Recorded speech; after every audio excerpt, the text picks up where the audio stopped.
10 ના વિદ્યાર્થીઓ સંભાવના પ્રકરણ સાથે મળ્યા છીએ અને સંભાવના પ્રકરણ એટલે 10મા ધોરણમાં સૌથી વધુ ગુણભાર ધરાવતું પ્રકરણ. એથી વિશેષ કહીએ તો સૌથી સરળ પ્રકરણ. કદાચ આપણને કોઈ એમ કહે કે કોઈ ગણિતનું ચેપ્ટર છે અને એનો જવાબ 0 થી શરૂ થાય છે અને 1 સુધી જ હોય,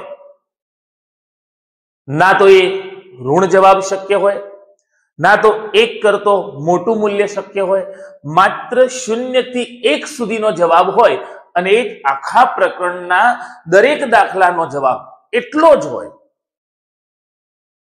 તો ચોક્કસ આ પ્રકરણ સૌથી સરળ માનીશું. સૌથી વધુ ગુણભાર, અને એટલો ચોક્કસ વિશ્વાસ રાખજો મિત્રો કે ચેનલ પર જે પણ દાખલાઓ તમે જોઈ રહ્યા છો એ તમારે વારંવાર ગણવાની જરૂરિયાત પડશે નહીં. અહીં આપણે પ્રકરણની શરૂઆત કરીએ તો સંભાવના 0 થી 1 સુધી જવાબ શક્ય. સૌથી નાનામાં નાનું મૂલ્ય કહીએ અથવા સૌથી ઓછામાં ઓછો જવાબ 0 રહેશે.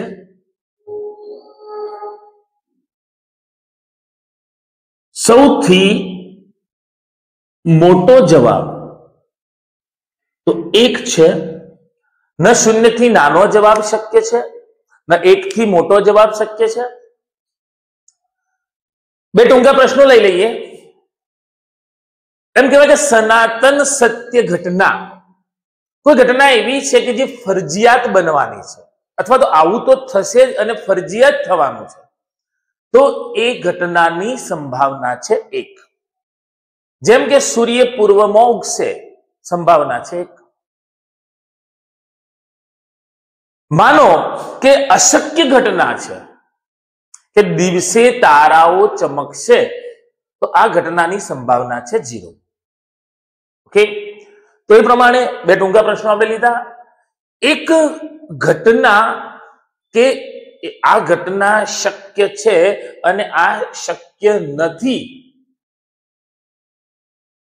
એક્ઝામ્પલ તરીકે કોઈ બોક્સ છે અને બોક્સની અંદર 2 કે 3 રંગના દડા પડેલા છે, એમાં કોઈ લાલ રંગનો દડો છે. ધારો કે એ ઘટનાને આપણે PA કહીએ.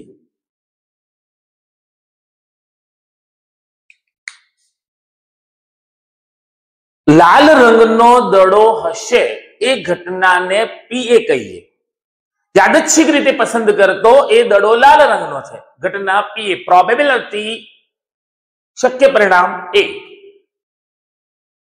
એનાથી વિરુદ્ધ એમ કહેવાય કે પસંદ કરેલો દડો લાલ રંગનો હશે નહીં, તો આપણે એને કહીશું PA12. આ બંનેનો સરવાળો થશે 1. મતલબ કે કોઈ એવો ટૂંકો પ્રશ્ન પૂછેલો છે કે ઘટના બનશે અને આ ઘટના બનશે નહીં, એ બંનેનો સરવાળો થશે 1. અત્યારે આપણે ટૂંકા પ્રશ્નો વિશેની ચર્ચા કરીએ છીએ, પ્લસ ગણતરીના દાખલાઓની અંદર કેવા કેવા મૂલ્યોનો આપણે સમાવેશ કરીશું એ પ્રમાણેનો દાખલો જોઈએ છે.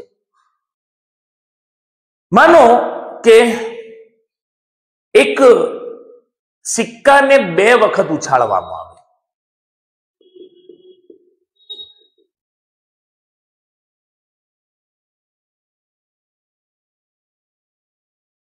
અથવા 2 સિક્કા 1 વખત ઉછાળવામાં, કેટલા શક્ય પરિણામ મળે છે? તો 1 સિક્કાને 2 વખત ઉછાળવામાં આવે અથવા તો 2 સિક્કાને એકી સાથે ઉછાળવામાં આવે.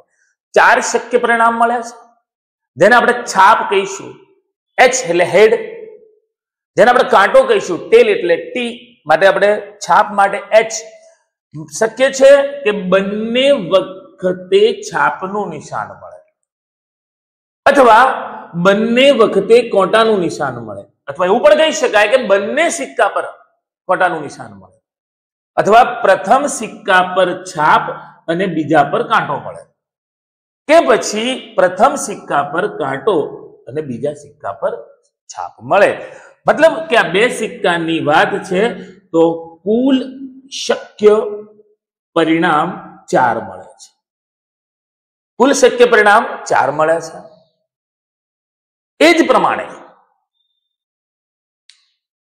માનો કે એક સિક્કાને 3 વખત ઉછાળવામાં આવે.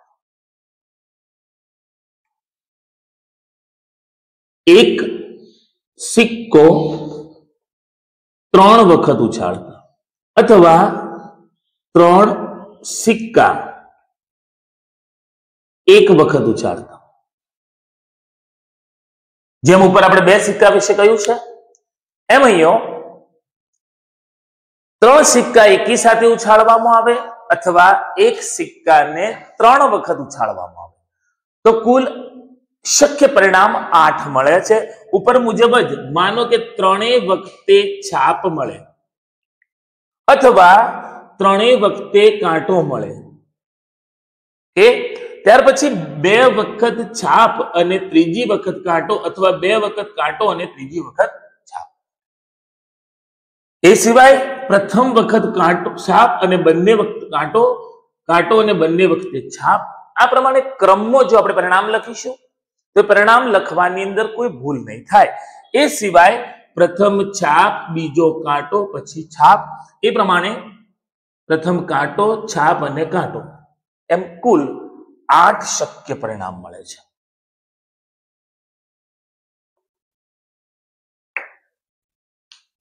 ટૂંકા પ્રશ્નો અથવા ગણતરીના દાખલામાં આવતી જે ગાણિતિક પ્રક્રિયાઓમાં જો પરિણામ કુલ પરિણામ શું શક્ય છે. પ્રથમ સંભાવનાનું મૂલ્ય 0 થી શરૂ થઈ 1 સુધી. સનાતન શક્ય ઘટનાઓ જેને કહેવાય પરિણામ 1 મળશે. અશક્ય ઘટના જેનું મૂલ્ય મળશે 0. એક સિક્કાને 2 વખત અથવા 2 સિક્કાને 1 વખત ઉછાળતા કુલ શક્ય પરિણામ 4. એક સિક્કાને 3 વખત અથવા 3 સિક્કાને 1 વખત ઉછાળતા શક્ય પરિણામ 8. અહીં સુધી આપણે દાખલાઓ જોયા છે. વાત કરીએ પાસાની. એક સમતોલ પાસો, સમતોલ મીન્સ કે આપણે એને 1 વખત ઉછાળીએ એની બધી જ બાજુઓ વ્યવસ્થિત અને સમાન છે તો કોઈ પરિણામ ની અંદર ભૂલ નહીં હોય અથવા ચોક્કસ પરિણામ મળશે. પાસાની પર 6 બાજુઓ હોય, એક અંક કરેલો હોય, 2, 3, 4, 5 અને 6. એક સમતોલ પાસાને ઉછાળતા આપણને કુલ શક્ય પરિણામ મળે છે 6. કાં તો પાસા પરનો અંક 1 હોય, કાં તો પાસા પરનો અંક 2 હોય, 3 હોય, 4 હોય કે 5 હોય. આ શક્ય પરિણામ ફરીથી નોંધ કરી લો. પાસાને 1 વખત ઉછાળતા કુલ શક્ય પરિણામ 6. પાસો 1 વખત ઉછાળતા કુલ શક્ય પરિણામ 1, 2, 3, 4, 5 કે 6 મતલબ કે કુલ શક્ય પરિણામ મળે છે 6. એ જ પ્રમાણે એક પાસાને 2 વખત ઉછાળતા અથવા 2 પાસાને એકી સાથે ઉછાળતા. ઘણા મિત્રો આ પ્રશ્નની અંદર ભૂલ કરતા હોય છે કે 6 અને 6 12 પરિણામ મળે, જે તદ્દન ખોટું છે. 36 પરિણામ શક્ય છે અને આપણે એકી સાથે એને સમજી લઈએ. આગળના દાખલામાં જ્યારે એની ગણતરીની જરૂરિયાત હશે ત્યારે આપણે પાસા વિશે ચોક્કસ આખા વિડીયોની અંદર માત્ર પાસા પરના જ દાખલાઓ જોઈશું. 36 પરિણામ કેવી રીતે? 1, 1, 1, 2, 1, 3, 1, 4, 1, 5, 1, 6. એ જ પ્રમાણે 2, 1, 2, 2, 2, 3, 2, 4, 2, 5, 2, 6 પાસા પર પ્રથમ અને બીજા પાસા પર અથવા પ્રથમ વખત અને બીજા વખત મળેલા પરિણામ. ધારો કે 3, 1, 3, 2, 3, 3, 3, 4, 3, 5 અને 3, 6, 4, 1. એ જ પ્રમાણે છેલ્લે 6, 1, 6, 2, 6, 3, 6, 4, 6, 5 અને 6, 6. મીન્સ કે પાસાને 2 વખત, પાસો 2 વખત અથવા બે પાસા એક વખત ઉછાળતા પરિણામ મળે છે 36. કુલ શક્ય પરિણામ જેને કહીશું 36. અને આજ પ્રમાણે સિક્કા પાસા સિવાય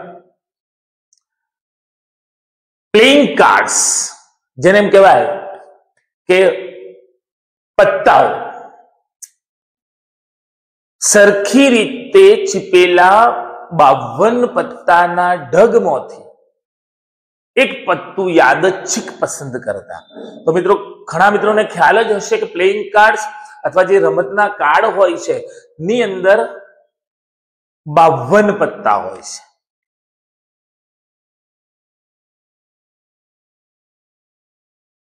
પત્તા કુલ 52, જેની અંદર 13 પત્તાના સેટ, જેમાં 13 લાલના પાન, 13 કાળીના પાન, 13 ફલ્લીના પાન અને 13 ચોકટ એમ કરી અને કુલ 52 કાર્ડ હોય છે, 52 પત્તા હોય છે. માટે કદાચ સંપૂર્ણ ઢગની વાત હોય તો કુલ શક્ય પરિણામ લઈને આપણે ચાલીશું 52. એમ પૂછે કે લાલનું પાનું, નોંધ કરજો મિત્રો, લાલનું પાનું તો એ 13 પાના હશે. પણ એમ કે લાલ રંગનું પાનું તો 26 પાના થાય, કારણ કે લાલ અને ચોકટ બંનેનો રંગ લાલ હોય છે, પરિણામે આપણે એને 26 પાના માનીને ચાલીશું.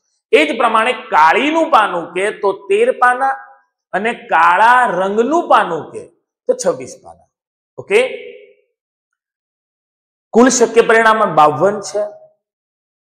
એક એવો પ્રશ્ન કે ચિત્રવાળું પાનું,